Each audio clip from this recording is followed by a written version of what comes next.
How about now? How about now? You hear me now? Can anyone hear me? I feel like I'm screaming into the abyss. This is doing my head in. Right. Okay. I think I've got it. I tested this with the mic twice. Why want to do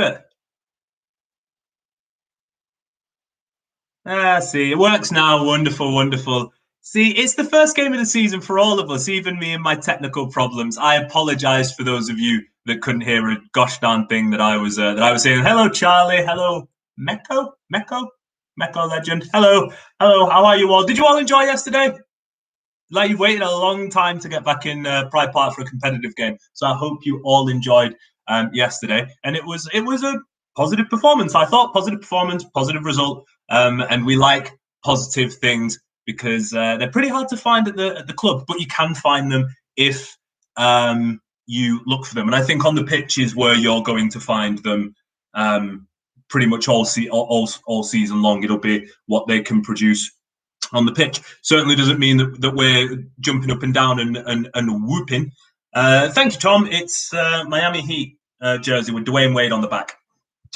Yes, it certainly doesn't. Yesterday was certainly not cause for mass celebration and to be out in the streets or anything like that. But it was a positive result, and let's be honest, how many thought that there would be, because there's been just this sort of decline in vibes at the club, and I understand that because things have not been good. But I touched on this. If any of you read the piece that I did, I touched on this, that if you just ignore all the anxieties, and that is difficult, there are reasons to be positive out on the pitch.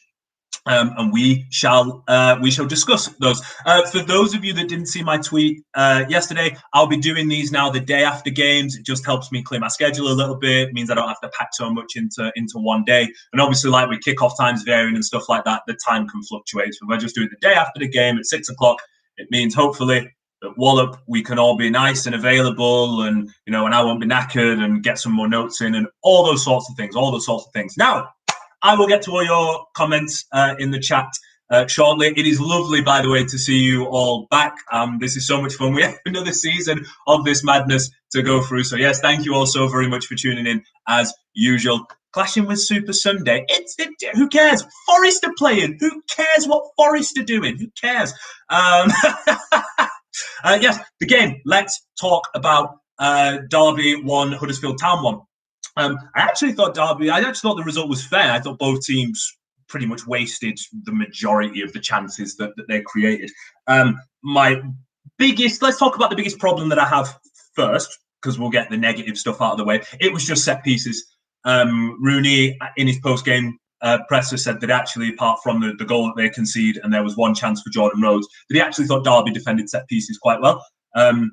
Disagree a little bit. I thought Huddersfield got open quite easily from a lot of set piece routines, and that's obviously an issue that has plagued Derby in the past. And one hopes that they will find a way to fix that. The Huddersfield coach after the game said that they had identified that set pieces were Derby's weakest area and where they would get the most joy. That isn't a surprise, but it's going to be an issue because other coaches are going to focus on that as well. I imagine Peterborough's staff will have taken a good long look at how to exploit that and try and get some joy out of Derby. On to the good stuff. I thought in attacking transitions, look, if this Derby team aren't going to win many games, and I'm not saying they won't, but might be, bit of a struggle, you at least want them to be fun to watch. I think this team can be fun. I think Derby will be fun. I like some of the identities that Rooney and his staff have tried to implement. I think a fluid three behind a main striker, which is going to be Colin and Kazim Richards until they get another forward through the door. I know Rooney is still keen to bring in Sam Baldock, and I like Sam Baldock. He reminds me a lot of what Derby had when Lee Gregory was here. Very willing, works the channels well, good movement inside the box. I like him. But I think that three, it'll say be Lawrence, Morrison. Now has been signed up, and then Yushviak or Sibley when he came on, and we'll get on to Lewis Sibley in a minute. I think that's a fun front four. I think that's fun. I'm not. I still worry at times where the goals are going to come from, but I think Derby created a lot more chances than usual. Let me just turn this light on for a moment. Wait. And I think Derby created a lot more chances, certainly than I remember in recent games. From the back end of last season, I thought in attacking transitions they were really good. It wasn't even the final ball this time that let them down. It was usually the movement in the box, and the I guess the placement of strikers or not getting their shots away or being a bit shot shy. Camu Uzvat was one of those. Kazim Richards doesn't really anticipate Forsyth's cross, which was a really good cross when he checked in on his right and he sends a cross over to him and he has that scissor kick. And then a couple of Kazim Richards headers were tame at best. I think they've got to get more bodies in the box. There was one sort of right at the end where Sibley gets through down on the right, and he only really has Colin to aim at in the box, but he's got Eberseli and Bird on the edge of the box. And for me, I think they've just got to make runs into the box, because you don't know where. Give Sibley more options. If he puts a good cross into a good area, and he can get pinball in the box and it can go anywhere. So I want to see more bodies flooding into the box, but that I'm sure will come. The centre-back pairing of Curtis Davis and Richard Stearman, I just saw in the comments there that maybe a cause for anxiety. I would worry because I know Rooney wants them to really press high and really try and pen the opposition into their own half and start from there. If they're going to get turned, I would worry because obviously they don't really have the speed anymore. But they were pretty solid, I thought, defensively. I thought they did their job really, really well. And it was going to be difficult in the type of striker I thought that Huddersfield deployed and the runners that they had around. When you look at Holmes, Thomas, who we'll get onto, his battle with Nathan Byrne was very fun. I was a big fan of that. So yeah, I think they might have more joy against, I guess, your classic, big strikers that want to hold the ball up. I think they might have to defend a bit cleverer against the kind of strikers that want to, play off the shoulder and get in behind. Maybe if they just drop that line five yards deeper, I don't see that as an issue. And they've got enough experience to be able to anticipate those sorts of things as well. So we'll see. I thought by and large they actually kept Jordan Rhodes in check. I think he had one chance and that was it. Fraser Campbell had a chance. Keller Roos made a big save. Keller Roos I thought was outstanding in this game. Didn't have an awful lot to do. But he was switched on. He was concentrated. That save from Fraser Campbell for me was like the first save he really had to make in the game. But what impressed me most was how commanding he was from set pieces. So the first free kick routine that Huddersfield work, actually, I don't think Derby pick up from it. Rooney does, I guess, but I don't think that's a big deal. But what does happen is Keller is really authoritative. He comes for it. He gets a piece of it. Gets a piece of a couple of defenders there, and sometimes that happens. That's real bravery. There was a couple that he plucked out of the air really routinely. Really good from Keller. From what I'm told, Derby are really high on Ryan Alsop, the goalkeeper that they have just brought in. They think he's a very, very good goalkeeper, and he's going to push Keller Roos. I know Rooney said he wants Marshall to be part of the group. You can't help but feel that maybe Marshall's time at the club is coming to an end, just because in the Carabao Cup game that is coming up on Tuesday, Rooney had already said that Alsop will start. And I guess you've got to get your new signing, some games and minutes somewhere, and they want to take a good look at him in a competitive environment. But there's something vibe-wise, I guess that would just worry me if you're a fan of David Marshall. But look, I thought Marshall I thought his form pretty much dipped as the season went on. He was excellent for pretty much the first sort of 10 games of the season, even though Derby were, bottom and conceding a lot of goals. I didn't think many of those goals were on Marshall.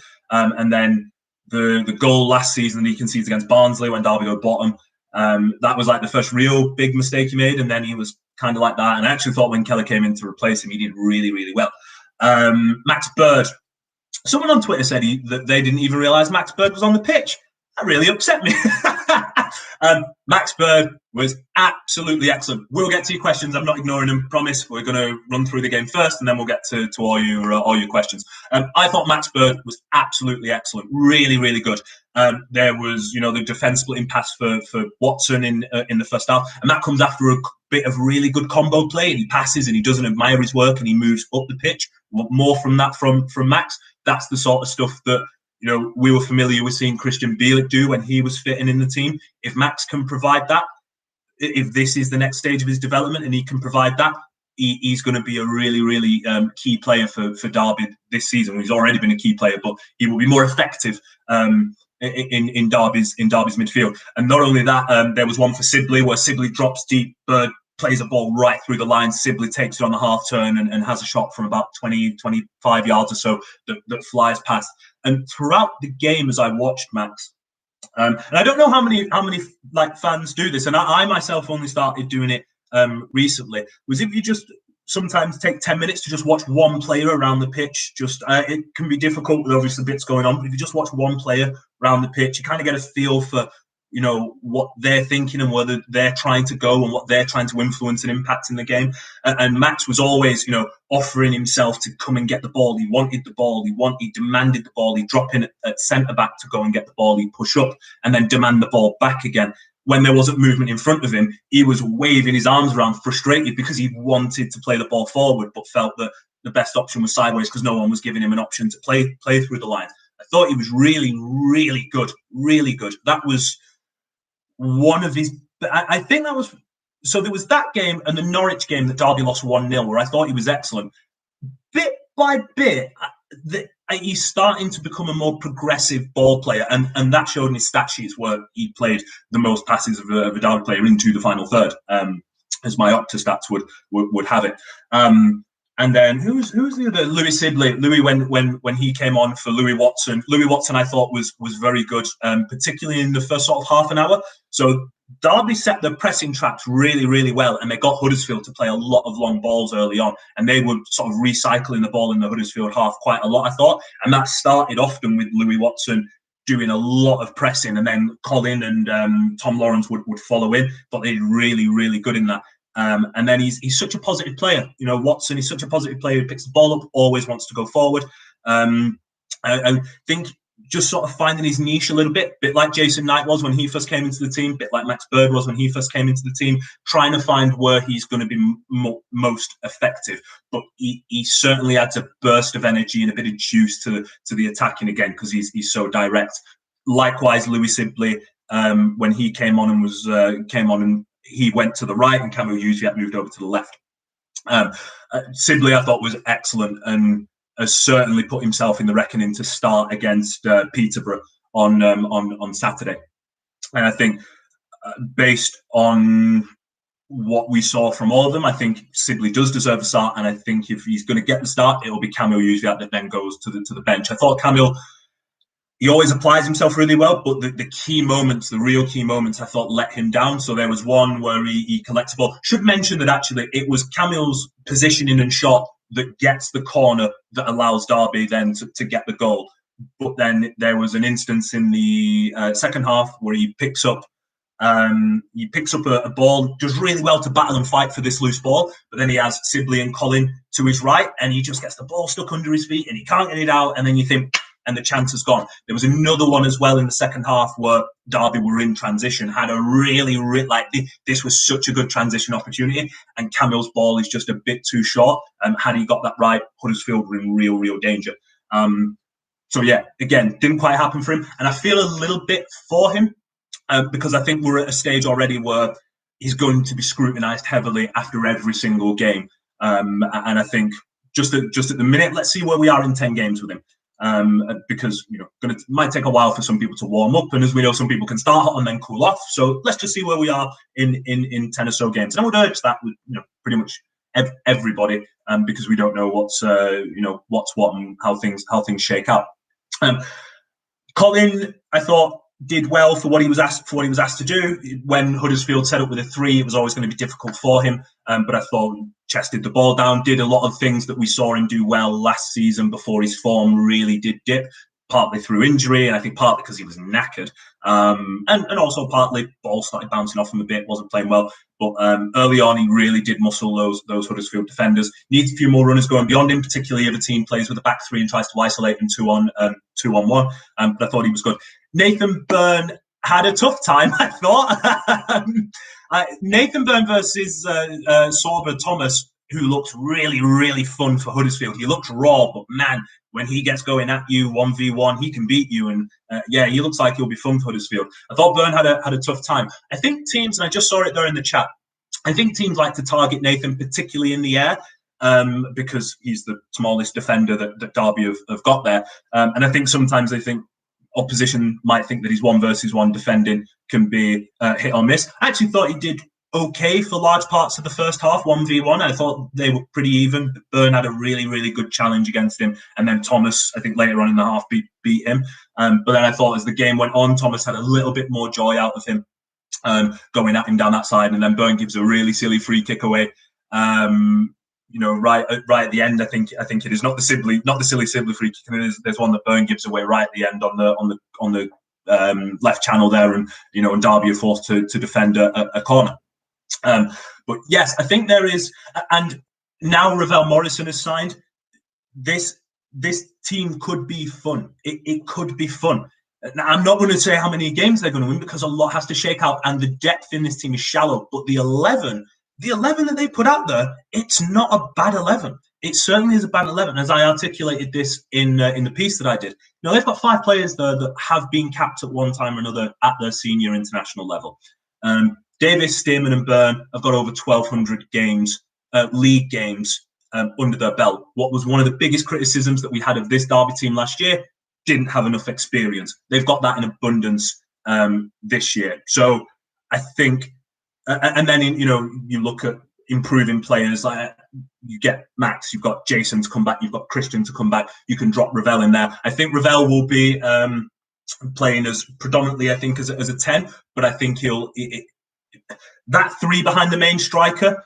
Don't get too used to seeing guys in one position. They are going to rotate and be very, very fluid throughout the season. As Rooney had said after the first pre-season game against Manchester United, I think the encouraging thing is that what we saw against Manchester United in the first pre-season game, we saw largely in the first game. That's always encouraging to know that the identity is at least stuck and they are getting it and it's not really changing. So I think that's a good thing. Festy Ebiselli, yes, I see a couple of cues in there. So Fest obviously played a lot at right back, and I think even at academy level had spells playing on the wing. What Rooney really likes about him is essentially his speed and directness. He thinks that Festy gives them an option to really stretch the pitch vertically and give Derby a lot more verticality. I agree. And I also think for what Rooney was saying, that Festy needs to work on the defensive side of his game a lot more. And I think that's a fair criticism or a fair critique. That defensively he's not the greatest, and I think some of that is down to his positioning at times. I've not watched all of Derby's academy games he's played in, but I think he likes to push really, really high up because he is a bit more attack-minded. Sometimes leaves space behind him. Now, I think part of that is that he has the speed to recover if he gets caught. But at some stage, you won't always get that, particularly at the next level. You won't always get that time to recover and be able to rely on your speed. He does have great determination as well. He fights his way up and down that touchline. He's brilliant. But I think he's a competent dribbler right now. We can get better. I think sometimes he's do you remember when you played Sonic and you'd really get going and his legs would just turn into like just a whirling vortex? I think Festy can be like that sometimes, and the ball isn't fully under his control. But I think once he teams his searing pace with better ball control, I think he could be really, really dangerous. And I agree with Rooney. I think play him as a winger, use him to get you up the pitch quickly, particularly in transition. And yeah, I think Derby could get a good player out of him, but he's going to need a lot of time because, as Rooney said, he's raw. He's really, really raw, and they're trying to teach him a new position. So yeah, but I think there are the tools in there of a very, very effective winger. Let's get into some of... Man, we're lively in here. It's good.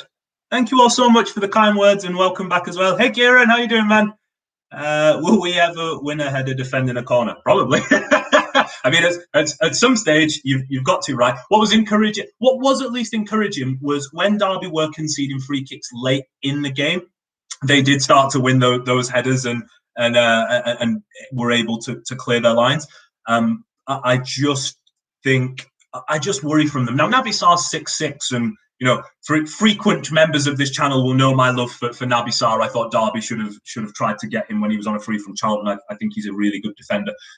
Sometimes there is no answer for 6-6, but also as Rooney had articulated in his post-game press conference, all of Derby's defenders are actually defending on the wrong side to begin with anyway. And when that happens, well, that's going to be an issue. I hope, obviously, once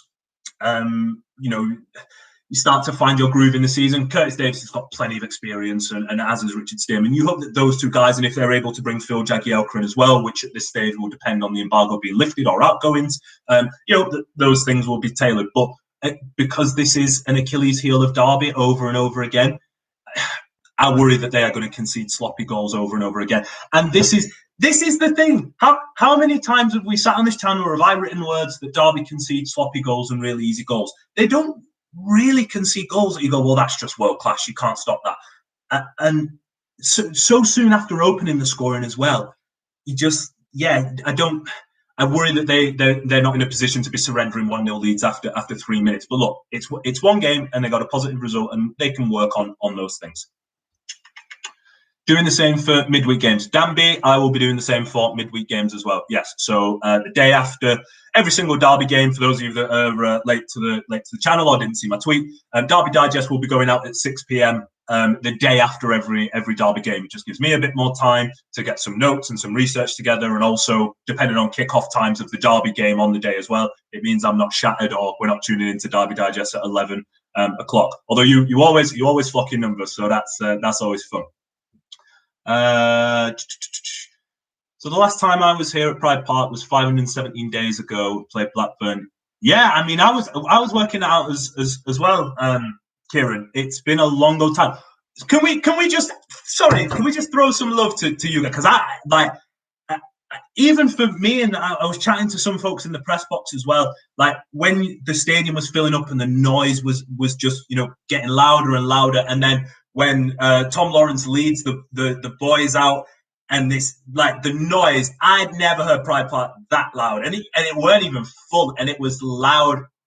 It was so loud in there, and it was loud throughout all the game. So that was awesome, but it was never in doubt. You guys and girls were always going to be awesome. It was wonderful. It was magnificent. It was just, and for even like for me, being able to hear genuine reactions and and listen and talk to fans about what they think of the game at half time and full time, and what they think of certain players and things like that. It was just awesome. It was wonderful. It was lovely. I'm here for all of it, and I can't, that gets me pumped for the rest of the games coming, and I can't wait for Tuesday as well. That's going to be a lot of fun. So yes, what do we got here? Do you think Sibley should start more often? Tyler, Sibley had an interesting season last year because I get it. He's so exciting. He's really exciting, and I think he gets played out of position a lot. He gets played on the wings a lot. But I don't think last year was his best year. Now, I don't think he was particularly put in a position to succeed because he was being asked to make major impacts on a team that had a lot of deficiencies. And I think with a young player that is still going to have his inconsistencies and still learning parts of his game, I think that is going to be a bit of a problem for him.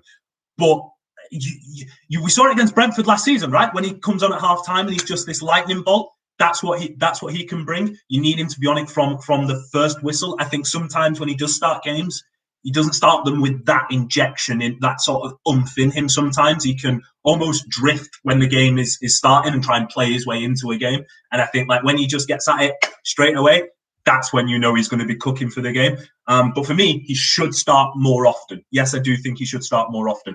And you just saw that, yesterday he can pick the ball up from deep and on the half turn and drive at a player. He's competent on the wing.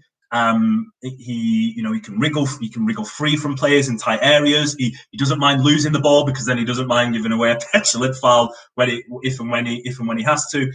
Yes, I think he should start more often. What else we got? Sorry if it's been mentioned, but is Cam sticking about? He seems a real. Yeah, so I've not seen much on this from recently about Kamil Yushak going to Galatasaray. I think at the moment as if Rooney were to try, Rooney would have to have someone lined up, I think, to replace Camille. And I only think they would really let Camille go if they could recoup the money that they paid for him, which wasn't an awful lot, I think about €3 million or something like that. But I think I know the coaching staff are really high on Camille. I think they were frustrated in him at times last season, but also massively accepting. If those of you that read my interview know that Camille on a personal level struggled quite a bit, and that doesn't excuse some of the poor performances he had, but it is going to impact you. I think they're excited about what he can bring. I wouldn't be surprised if things don't work out, if it's something we revise in January. But I would expect Camille to stay here for now. Now, of course, things can change, and as we know at Derby, things can change like that. But I would expect Camille to stay here for now, perhaps revise the situation in January if things are going a bit meh for him. But by all accounts, he's a lovely dude. He's a great guy. He's very well liked. But those qualities don't get goals, and he needs to be better. And his final product needs to be better. Bird put in a solid game. Bird was class. Yep, he was. He was absolutely wonderful. I do like the look of Watson, and Festy is a tank. Watson's fun. I can't remember the game he got his first start in last season, but I just remember him being probably Derby's best player on the night. I'm not quite sure what his best position is yet. I think he's much more of a free eight, where you kind of plonk him in the middle of midfield and let him kind of roam, because I do think he has a lot of creative qualities, and you don't want to tie him down too much, because that would restrict his freedom. But I think as they figure things out with him and refine him a bit, you can pop him on the left a little bit like how Koku used Jason Knight for a lot of the time. Sometimes that was out of necessity. Sometimes it was just weird. But where he would put Jason on the left, and for reasons that I would get, sometimes he put him on the right, sometimes as a 10. And I think a similar thing's going on with Louis a little bit until they can sort of find a good fit for him in the team. And of course, there are still two centre midfielders to come back, that being Jason Knight, that being Christian Bielik. But Louis Watson, I don't think he'll go back to the 23s anytime soon. Let's put it that way. I think he's going to be a permanent fixture in this senior squad now. What have we got? Oh, it's 1-1 at Forest. That's good. I hope Ravel will give us an extra dimension if it's not working with CKR. I think Derby needs something else behind Colin, and they could probably do with someone long-term in front of Colin. Colin's going to be 35 next month. He's got more games behind him than he has in front of him. Derby could do with an answer, grooming a successor to Colin sooner rather than later. Is Jack Stretton that guy? We'll probably see more of that this season. He's going to be about 5 to 6 days away from fitness as he recovers from injury, but I know Rooney's a fan of Stretton's. I would like the option of maybe sort of you have Lawrence and Watson and Sibley or Lawrence in that order, and then have Ravel as maybe a false nine, or Lawrence as a false nine. I would be open to it. It'd be weird vibes, but I'd be kind of open to weird vibes. And I think particularly because the three are so fluid behind the main striker, I think if your main striker can then be a bit more fluid as well. That isn't to say Colin can't do that. We saw him pop up on the right. We saw him drop deep.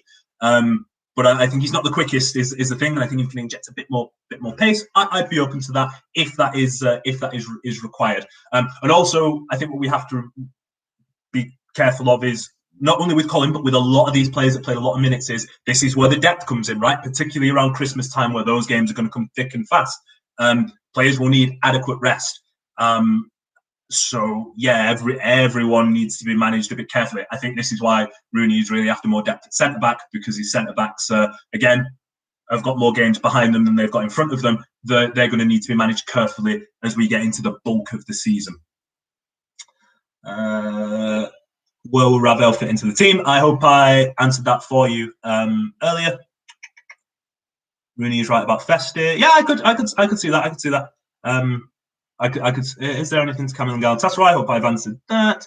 Would you compare Festy to Hector Bellerin? I tell you what, if he turned into Hector Bellerin, I'd be okay. Yeah, I kind of see where you're going with. I think early version Hector Bellerin. I think Bellerin's a lot better now defensively, but I think like the early version of him was, you looked at him and thought, he's a winger, right? and then he became much more refined in his defensive application. I think Bayern relied a lot on what Festy does now, which is he knows he's so fast that he can cheat a little bit essentially and push a bit further up than is really required. But he leaves that space in behind. But he's got the speed to recover. And then once he learned that he shouldn't be killing his hamstrings to try and get back. And actually, if you just start deeper and then use that speed to push up, I think that's the way to do it. But yeah, I see the comparison there. If Festy gives us verticality, it does Foley give us horizontal. We should talk about Craig Forsyth, actually.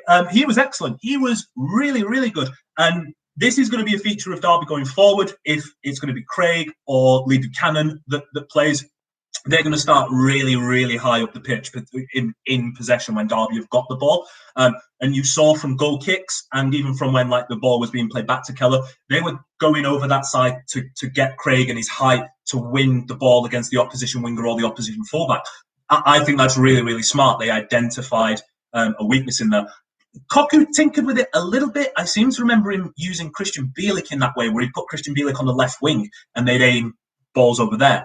So it's something we've seen a little bit before, but I think Rooney wants to make it more of a feature, and they get joy from that. They do get a lot of joy from that. And again, keep doing that until a team proves they can defend that. And I like the combination play of Forsyth, and usually I did a couple of bits on there on that side with him, and I think him and Lawrence looked pretty sprightly when they linked up as well. But yeah, I think Forsyth had a really good game, and he's going to give them a lot. And I think he can still put a good ball in. He's still got a really, really good cross on him, and he can cross from deep. He can cross from the byline.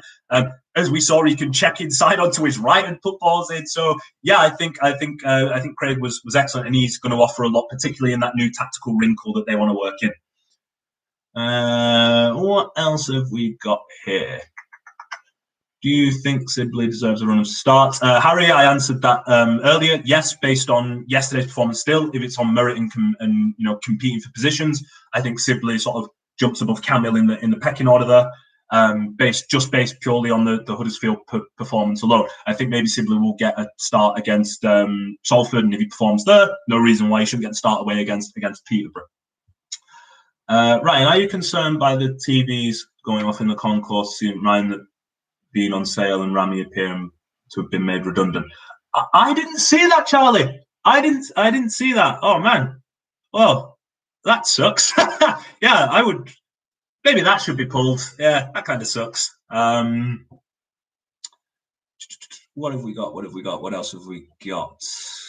It's 2-1 Coventry. That's pretty funny. Mecco legend. Any news on if Rooney is a fan of Bobby Duncan or if he's been sold at this point?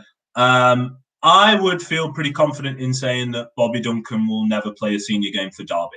And that's kind of all I'm going to say on it. I feel pretty confident in saying that Bobby Duncan will never play a senior game for Derby. Look, they went boom or bust last season with both Jordan Ibe and Bobby Duncan. Jordan Ibe's a much sadder story. I hope that guy finds happiness because that, at the end of the day, is what it's all about in life. It don't matter what you do, just be happy. Bobby Duncan, I mean, yeah, the vibes that I always got was that some people just don't really see it, and the application isn't really there for him. And Rooney demands that you train how you play. It ain't about talent. You got to apply yourself every single day in training. And I'm not quite sure that Bobby Duncan does that. And obviously they were pretty open to letting Bobby walk. So I don't think he's going to ever play a game for Derby's senior squad. Hi Ryan, nice trousers and sneakers on Saturday. Realistically, what do we need to add to the team to get us looking upwards towards mid-table rather than fighting for survival? Let's be realistic at first, and let's say lower end of mid-table, right? So if they can finish between, what are we, 21st and 15th, that would be okay. If I offered you 16th now, you'd probably take it. That would be okay. What do they need to make that happen? They need some depth. Because the 11, as I talked about earlier at the top of the show, the 11's okay. It's fine. Nathan Byrne at right back is excellent, absolutely excellent. 1v1 defending, all right, he can get beat, but every defender at times is going to get beat. His delivery, I don't think there's a better right back in the division with a cross like him, and that I honestly, every time he puts a ball in, it nearly always finds its man. He's excellent. The two centre halves, loads of experience. Yes, they've got limitations. That's what you have a team for. You accentuate their strengths and hide their weaknesses. And then at left back, Lee Buchanan, if you want a bit more energy going up and down. And I think Fozzie, if you need a bit more experience, a bit more height for set pieces. And I think Fozzie's a better deliverer of the cross as well. Graham Shinney, lots and lots of energy. Defensively, the most sound midfielder that Derby have got. But also, I think they're developing him into a better box-to-box player. He's better with the ball going up the pitch.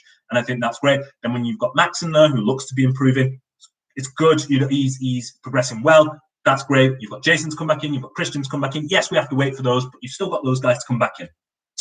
Now, Morrison's there. He'll be a real lightning bolt. You saw briefly in pre-season what he can offer. He finds really clever pockets of space. And then when he finds them, he makes the most out of them. He doesn't just want to go sideways or back. He wants to then go at you, get you going backwards, and then he can dictate to you what's happening rather than the defender dictating to him. Really good. Lawrence, as we know, has his inconsistencies, but under Koku last season had his best, 2 seasons ago, had his best league season in terms of goals with 10. And then last season, when he came back from an injury-riddled campaign, was probably Derby's most effective offensive player. He sleeps at times defensively. The goal against Swansea, where he just lets his fullback go, that sucks. But he more than held up his end of the bargain when going forward. He was quiet yesterday. He's going to have quiet games, but he's got the talent in his locker. And if you give him space from 20 yards, he isn't afraid to hit one. And then on the other side, be it Sibley, be it Ushviak, that's probably the biggest question mark on that. And then Colin, we know he's great with link-up. We know he's a big physical presence in the air. We know he can take shots from distance. The 11 is good. It needs depth. It needs different options. They need a different option to Colin in terms of a different mold of striker. I say they could do with creativity through the midfield, but they've just signed Ravel Morrison. So let's see what we get from there in terms of creativity through the midfield. And once they get Bielik back, they've got creativity in the deep midfield positions as well. They still need depth at centre-half. Keller was excellent yesterday. If he can be consistent, then they don't have a worry at goalkeeper. I think it's natural to have a concern about the consistency of Keller, but if he can be, then great, wonderful. Of course, he's going to make mistakes. That's going to happen. But if by and large the good things he does outweighs the inconsistencies in the midfield, he'll be fine. So yeah, I think the 11's good, but it needs depth. It really does need depth. I hope that answers the question. Where are we? Last couple of these, because man, we've been in here. Any chance of Liam Delap coming home? I don't think so, Will. I'm sorry. Garner Delap, and we'll be safe. Yeah, I think the thing on Ted and Mengi's gone pretty quiet recently. But as I understand it, the deal is still sort of verbally agreed. And from what I understand, the deal was always that he would do pre-season with Manchester United and then link up with Derby closer to when the window shuts. That's not ideal, but because obviously Derby have still got their own issues to figure out. Now, that's not ideal for gelling and stuff like that, but he's been with the group, not long before. So yeah, if they could get Mengi and Jagielka or one of those, I'd feel better with their depth at centre half. If they could get Mengi, I'd feel better about them playing a higher line, because obviously he's got the speed to recover and help out one of his centre-back partners there. He could always drop deeper and sweep up from them. So yeah, I feel pretty good about that. What else? Do you think Ravel will play on the wing? Mike, I think that three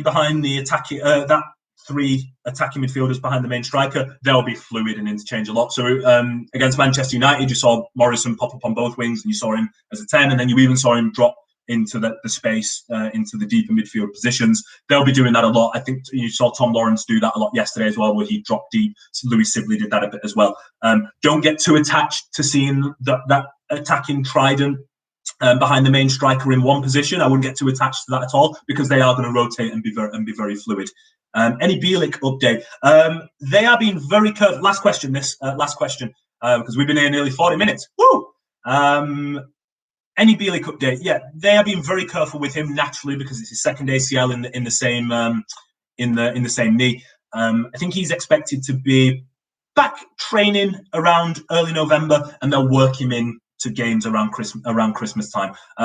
But yeah, he's in training now. He's doing some stuff individually. I'm not too sure if he's doing stuff with small groups. But yeah, he's well on the road to recovery, and he should be available by the time that really bulky Christmas and New Year fixture list gets here. Now, he will have his minutes managed carefully, as I'm sure, and this is the right thing to do, but he's on the right track. Yes, that is it. Andre Wisdom, the very last one, the very, very, very last one, Andre Wisdom. I've not heard anything regarding him being signed. From what I understand, he hasn't really been around training for the last week or so, but I'm not sure if that's an injury or anything like that. But yes, so that's all I have on Andre Wisdom there, I'm afraid. Folks, thank you very, very much for joining the first Derby Digest of this new season. This has been a lot of fun. And yeah, here's to another new season, I guess.